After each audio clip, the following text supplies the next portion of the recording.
Hello students, welcome to your class in the channel Constant English. Today you are going to learn the first chapter of your book Footprints Without Feet. The title of this chapter is A Triumph of Surgery. It has been written by James Herriot. At first, about the story. This story is about Tricky, a dog who is the pet of a rich lady named Mrs. Pumphrey. यह story एक कुत्ते के बारे में है जिसकी मालकिन Mrs Pomfrey एक अमीर महिला है और उस कुत्ते का नाम ट्रिक्की है. She loves a dog very much and is unable to refuse him anything he wants to eat. वह अपने कुत्ते से बहुत प्यार करती है और जो भी वह खाने की इच्छा रखता है उसको देने से कभी इनकार नहीं कर पाती है. One day when Mrs. Pumphrey is out with Tricky for a walk, the narrator sees them and realizes that she is overfeeding him. एक दिन मिसेज पंफ्री जब अपने कुत्ते ट्रिकी के साथ टहलने के लिए गई थी तो नरेटर उन्हें देखता है और यह समझ जाता है कि वह इस कुत्ते को अत्यधिक खाना दे रही है, ओवर फीडिंग कर रही है. Soon Tricky gets unwell and Mrs. Pumphrey has to send him to Mr. Herriot's hospital for 15 days. और जल्दी ही ट्रिकी उस ओवरफीडिंग से अनवेल हो गया, बीमार हो गया और मिसेज पंफ्री को उसे मिस्टर हैरियट जो कि नरेटर है इस स्टोरी के, उनके हॉस्पिटल में 15 दिनों के लिए भेजना पड़ा. Then the story unfolds into how he gets well. इसके बाद की कहानी में देखेंगे कि वह कैसे वहाँ ठीक होता है, अपनी बीमारी से बाहर आता है. Now about the writer. James Herriot is the pen name of James Alfred White. James Herriot pen name है जेम्स अल्फ्रेड वाइट का, यानी जेम्स अल्फ्रेड वाइट कहानी लिखने के लिए एक अलग नाम यूज करते थे, जेम्स हैरियट, इसलिए जेम्स हैरियट उनका पेन नेम कहलाता है. He was a British veterinary surgeon and writer. वह एक ब्रिटिश मवेशियों के सर्जन थे, जानवरों का इलाज करने वाले डॉक्टर और एक लेखक भी थे. He used his many years of experiences as a veterinary surgeon to write a series of books. उन्होंने अपने सर्जन के रूप में लंबे अनुभव का उपयोग किताबों की एक श्रृंखला लिखने में किया. This books have stories about animals and their owners. ये जो किताबें हैं उनकी लिखी हुई वह सब पालतू जानवरों और उनके ऑनर्स, उनके मालिकों के बारे में लिखी गई हैं. He is best known for this semi autobiographical works. Semi autobiographical means अपने जीवनी की तरह लिखी गई इन कहानियों के लिए वह जाने जाते हैं. He was born on 3rd October 1916 and died on 23rd February 1995. उनका जन्म 3 अक्टूबर 1916 को हुआ था और उनका निधन 23 फरवरी 1995 को हुआ. Now see the story line by line. I was really worried about Tricky this time. Narrator कहते हैं कि मैं इस बार ट्रिकी के बारे में वास्तव में बहुत चिंतित था. I had pulled up my car when I saw him in the street with his mistress. कहते राइटर कि मैंने अपनी कार को रोका जब मैंने देखा ट्रिकी को, उस कुत्ते को, अपनी मालकिन, अपने मिस्ट्रेस के साथ. And I was shocked at his appearance. Later कहते मैं अचंभित था, शॉक्ड था देख करके उसके अपीयरेंस को. अपीयरेंस यानी बॉडी फिगर, उसका बाहरी आकार, प्रकार, रूप रंग देख करके. He had become hugely fat like a blotted sausage with a leg at each corner.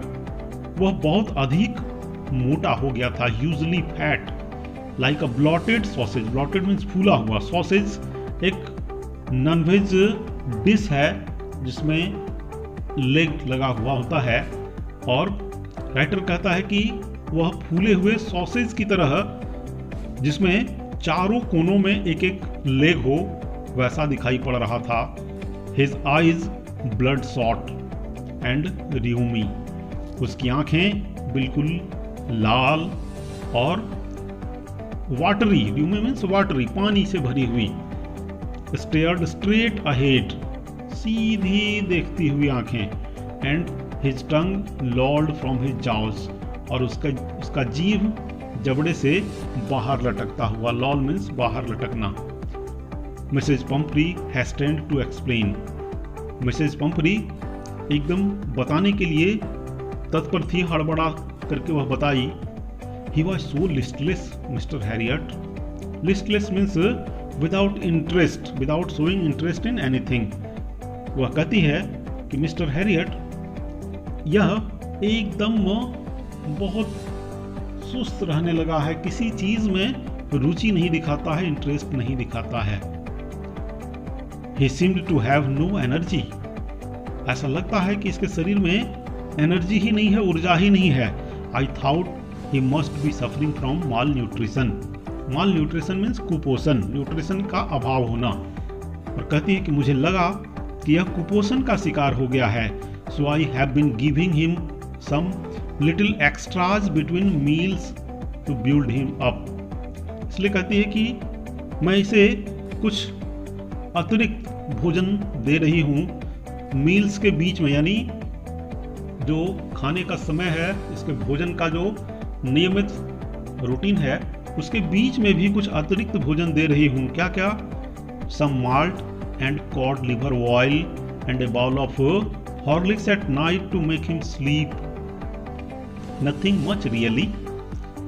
कहती कि कुछ माल्ट यानी हम लोग जिसे बार्ली कहते हैं, जौ से बना हुआ वह माल्ट, और code liver oil, code fish का टाइप है, उसके लिवर से निकाला गया ऑयल जो कि विटामिन डी और ए से भरपूर होता है, वह cod liver oil and a bowl of Horlicks at night, और रात को एक कटोरा हॉर्लिक्स, ये अतिरिक्त उसे दिया जा रहा था, उसके रेगुलर फूड के अतिरिक्त, ताकि रात में वह सो सके ठीक से।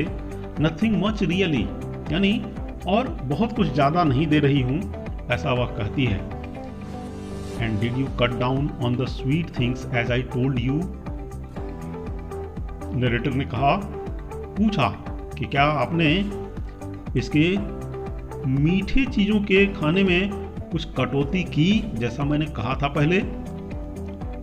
ओह I did for a bit, Mrs Pumphrey कहते हाँ मैंने थोड़ा किया था, but he seemed to be so weak, लेकिन यह इतना कमजोर दिखता है। I had to relent, relent means नरम पड़ जाना, कि मुझे नरम पड़ जाना पड़ता है, फिर से इसे देना पड़ जाता है। He does love cream cakes and chocolates so, वह क्रीम वाले केक और चॉकलेट इतना पसंद जो करता है। I can't bear to refuse him, और मैं इनकार नहीं कर सकती हूँ। I look down again at the little dog, later कहता है कि मैंने फिर से उस कुत्ते की तरफ देखा। दैट वॉज द ट्रबल, यही समस्या थी। Tricki's only fault was greed, Tricki का केवल एक ही दोष था, एक ही फॉल्ट था कि वह लालची था, उसके अंदर लालच थी खाने की। He had never been known to refuse food, वह कभी भी खाने को इनकार नहीं करता था। He would tackle a meal at any hour of the day और नाइट, वह किसी भी समय, दिन के या रात के किसी भी समय कोई भी भोजन कर लेता था, मिल जाने पर वह खा लेता था। And I wondered about all the things Mrs Pumphrey hadn't mentioned, और कहता है मुझे तो आश्चर्य है उन चीज़ों के बारे में सोच करके कि मिसेज पंपरी और क्या क्या चीज़ें नहीं मेंशन की होंगी, क्या क्या चीज़ें वह नहीं बताई होंगी, उनके बारे में सोचकर उसे चिंता हो रही है। इसलिए वह पूछता है, are you giving him plenty of exercise, क्या आप इसे पूरा भरपूर एक्सरसाइज दे रहे हैं, एक्सरसाइज करवा रहे हैं, व्यायाम। Well he has his little walks with me as you can see. कहती है कि हाँ, जैसा आप देख सकते हैं कि मेरे साथ यह थोड़ा टहल लेता है। But Hodgkin the gardener has been down with lumbago. कहती लेकिन जो हॉस्किन है, हमारा गार्डनर, बागवानी करने वाला, वह अभी बीमार है। Lumbago is a kind of fever, mild fever, कि वह लम्बैगो से ग्रसित है, वह बीमार है थोड़ा। So there has been no ring throwing lately. इसलिए इसका जो एक्सरसाइज है रिंग थ्रोइंग का, रिंग फेंक करके उसको उठाकर लाने वाला, दौड़ने वाला जो एक्सरसाइज, वह नहीं हो पा रहा है। I tried to sound severe. नरेटर कहता है कि मैंने अपने आवाज़ को थोड़ा कठोर करने का प्रयास किया, थोड़ा कड़क शब्दों में उसने कहा, now I really mean this. कहता है अब मुझे वास्तव में ऐसा लगता है। If you don't cut his food right down and give him more exercise, he is going to be really ill. कहा साफ साफ नरेटर ने कि अगर आप इसके खाने में अभी से कटौती नहीं करती हैं और इसे पूरा व्यायाम, पूरा एक्सरसाइज नहीं करवाती हैं, तो यह वास्तव में बीमार पड़ने वाला है। You must harden your heart and keep him on a very strict diet. कहा कि आपको अपने दिल को एकदम कठोर करना होगा और इसे स्ट्रिक्ट डाइट यानी एकदम बैलेंस, नियमित, सीमित भोजन दे करके रखना होगा। मिसेज पंफ्री रंग हर हैंड्स। WRING, रिंग का पास्ट टेंस है रंग, मतलब ऐंठना, मरोड़ना। मिसेज पंफ्री अपने हाथों को ऐंठी, मरोड़ी और बोली, oh I will Mr Herriot. बोली हाँ मैं करूँगी Mr Herriot. I am sure you are right but it is so difficult. कहते हैं कि निश्चित रूप से आप जो कह रहे हैं वो बिल्कुल सही है, लेकिन ये बड़ा मुश्किल है। सो वेरी डिफिकल्ट, बहुत अधिक मुश्किल। सी सेट ऑफ यानी प्रस्थान करना, कहीं जाने के लिए निकलना। उसके बाद वह चल पड़ी, हेड डाउन, सिर झुकाए हुए, अलोंग द रोड, सड़क के किनारे किनारे, as if determined to put the new regime into practice immediately. मानो कि वह एकदम दृढ़ संकल्पित हो, सोच करके चली हो कि जो नए नियम हैं उनको आज से ही, अभी तुरंत वह लागू करने वाली हैं। रिजाइम मीन्स नियम, कानून, व्यवस्था। I watched there progress with growing concern. Narrator कहता है कि मैं उन्हें आगे बढ़ते हुए, प्रोग्रेस यानी आगे बढ़ना, वे लोग सड़क पर आगे बढ़ रहे थे, सड़क के किनारे, और उन्हें आगे बढ़ते हुए अपनी बढ़ती हुई चिंता के साथ, कंसर्न यानी चिंता, नरेटर के मन में चिंता जो हो रही थी, बढ़ रही थी, उसके साथ साथ उन्हें आगे जाते हुए देखता है। Tricki was tottering along in his little tweed coat. Totter means होता है लड़खड़ाना। ट्रिकी जो है वह लड़खड़ा रहा था, किसी तरह से चल रहा था अपने मोटे गर्म कोट के अंदर। He had a whole wardrobe of these coats. Wardrobe यानी अलमीरा, और उसका एक पूरा अलमीरा भरा हुआ था इन कोटों से, जैसा वह अभी पहने हुए था। For the cold weather and a raincoat for the wet days. जाड़े के दिनों के लिए अलग तरह का कोट और बरसात के दिनों के लिए अलग तरह का रेनकोट, ऐसे ढेर सारे कोट उसके थे। He struggled on drooping in his harness. Harness means whole body belt, पूरे शरीर पर जो बेल्ट लगा हुआ रहता है, कंधा से लेकर के पैर के पिछले पैर के पास तक का, वह हार्नेस कहलाता है। ड्रूपिंग मीन्स लटकना या नीचे की ओर झुक जाना। वह एकदम लगता था जैसे झुक गया है उस बेल्ट के सहारे जो उसके शरीर में बंधा हुआ था। I thought it wouldn't be long before I heard from Mrs Pumphrey. और लेटर कहता है कि मैंने सोचा कि ज़्यादा समय नहीं लगेगा मिसेज पंफ्री से कॉल आएगा मुझे, मिसेज पंफरी मुझे फ़ोन करके बताएंगे इसके बारे में। The expected call came with in a few days. और जो एक्सपेक्टेड कॉल था, जिसकी उम्मीद पहले से हो गई थी, नरेटर को अनुमान लग गया था, वह कॉल कुछ ही दिनों में आ गया। Mrs Pumphrey was distraught. Distraught means व्याकुल, एकदम परेशान। मिसेज पंफरी बिल्कुल व्याकुल थी, परेशान थी। Tricky would eat nothing. वो कह रही थी कि ट्रिकी कुछ नहीं खा रहा है। Refuse even his favourite dishes, जो उसके एकदम प्रिय भोजन थे उनको भी वह लेने से इनकार कर दे रहा है, फिर रिफ्यूज कर दे रहा है। And besides he had bouts of vomiting. और इसके अतिरिक्त उल्टियों की छटपटाहट उसे हो रही है, उल्टी जैसा उसे लग रहा है, वह बेचैन हो जा रहा है। ही spent all his time lying on a रग। वह पूरा समय, पूरा दिन कालीन पर लेटे हुए बिताया है, और पेंटिंग और हाँफते हुए बिताया है। पेंट मीन्स हाँफना। Didn't want to go for walks. वह टहलने के लिए भी नहीं जाना चाहता है। Didn't want to do anything, कुछ भी नहीं करना चाहता है। I had made my plans in advance. और नरेटर सोचता है कि मैंने पहले से ही, पूर्व से ही सारी योजना बना ली थी। The only way was to get Tricki out of the house for a period. और एक ही तरीका था कि ट्रिकी को उस घर से कुछ दिनों के लिए बाहर निकालना। I suggested that he must be hospitalised for about a fortnight to be kept under observation. Fortnight means 14 nights, 2 सप्ताह का एक पीरियड, 14 दिनों का एक पीरियड फोर्टनाइट का कहलाता है। और राइटर ने सलाह दिया, नरेटर ने मिसेज पंफरी को, कि इसे कम से कम 14 दिनों तक, 2 सप्ताह तक हॉस्पिटल में रखना पड़ेगा, अपने निगरानी में, ऑब्जर्वेशन में।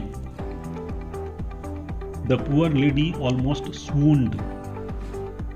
स्वून मीन्स मूर्छित हो जाना, बेहोश हो जाना, कि वह बेचारी औरत तो लगभग बेहोश हो गई है सुन करके। She was sure he would pine and die if he did not see her every day. और उसे लगता था कि निश्चित रूप से वह दुखी होकर के मर जाएगी। पाइन मीन्स दुखी होना, अगर वह हर दिन ट्रिकी को नहीं देख पाएगी। But I took a firm line. लेकिन नरेटर कहता है मैंने एक एकदम निश्चित रेखा खींच दी थी, अपनी बात से वह हिला नहीं। Tricki was very ill and this was the only way to save him. उसने साफ कर दिया कि ट्रिकी बहुत बीमार है और इसे ठीक करने का, इसे बचाने का एकमात्र यही तरीका है। In fact I thought it best to take him without delay. कहा कि मुझे तो लगता है कि बिना देर किए इसे तुरंत ले जाना होगा। And followed by Mrs Pumphrey's wailings. Wailing यानी चीख पुकार, रुलाई। और मिसेज पंफरी के रोने धोने के साथ साथ मैं उसे लेकर चला। I marched out to the car carrying the little dog wrapped in a blanket. और एक कंबल में लपेटे हुए कुत्ते को लेकर के मैं बाहर निकला कार की तरफ। The entire staff was roused. और सारे काम करने वाले लोग एकदम अचानक से तेज गति में आ गए, उत्तेजित हो गए, सारे भाग दौड़ करने लगे। Maids rushed in and out bringing his day bed, his night bed, favourite cushions, toys and rubber rings, breakfast bowl, lunch bowl, supper bowl. और जो नौकरानियाँ थी, मेट्स जो थे, वे सब दौड़ कर अंदर गई और फिर सब ले लेकर के आने लगी। कोई जो दिन के समय का उसका बेड था, कोई रात के समय का बेड लेके आ रहा है, कोई उसका जो फेवरेट कुशन है उसको लेके आ रही है, तो कोई उसके नाश्ता का कटोरा, कोई उसके लंच का कटोरा, कोई रात के खाने का कटोरा, हर तरह के उसके ज़रूरत का सामान सब भाग भाग करके ला रहे थे। Realising that my car would never hold all the stuff I started to drive away. और यह महसूस करते हुए नरेटर कहता है कि यह महसूस करते हुए कि मेरी गाड़ी में, मेरी कार में इतनी सारी चीज़ें नहीं आने वाली थी, इसलिए मैंने कार को स्टार्ट किया और निकला। As I moved off Mrs Pumphrey with a despairing cry threw an armful of the little coats through the window. तो कहता है कि जैसे मैं बाहर निकलने वाला था, गाड़ी चल पड़ी थी, उस समय मिसेज पंफ्री रोते हुए एकदम पूरा बाँह भर करके, दोनों हाथ पकड़ करके वह ढेर सारे छोटे छोटे कोट लेकर आई और उसे खिड़की से गाड़ी के अंदर डाल दी। I looked in the mirror before I turn the corner of the drive. कहता है कि राइटर कहता, मैंने मिरर में, जो लुकिंग ग्लास होता है, पीछे देखने का मिरर गाड़ी में, उससे देखा। कोने में मुड़ने से पहले एवरीबडी वॉज इन टीयर्स, सभी लोग रो रहे थे। इन टीयर्स मीन्स रोना, सभी लोग आंसुओं में थे यानी रो रहे थे। Out on the road glance down at the pathetic little animal gasping on the seat by my side. और जब रोड पर निकल गया तो I glance down at the pathetic little animal. Pathetic यानी एकदम दयनीय स्थिति में, कमजोर हालत में उस बेचारे जानवर को देखा तो कैसा था, gasping on the seat. Gasping means हाँफना, जोर जोर से सांस लेना। लेखक के बगल वाली सीट पर वह जोर जोर से हाँफ रहा था। I patted the head and Tricki made a brave effort to wag his tail. लेखक ने उसके सिर को थपथपाया एक हाथ से और ट्रिकी बहुत प्रयास किया कि वह अपनी पूंछ हिला सके। वैग मीन्स हिलाना। पुअर ओल्ड लैड, बेचारा लड़का वह। आई सेड, नरेटर ने कहा, you haven't a kick in you but I think I know a cure for you. कि तुम्हारे अंदर अब पैर चलाने की भी शक्ति नहीं है, लेकिन मुझे पता है कि तुम्हें कैसे ठीक करना है, तुम्हारा इलाज क्या है। तो आज के वीडियो में इतना ही। इस कहानी का अगला जो बचा हुआ रिमेनिंग पार्ट है वह अगले वीडियो में। आज के लिए इतना ही। थैंक्स।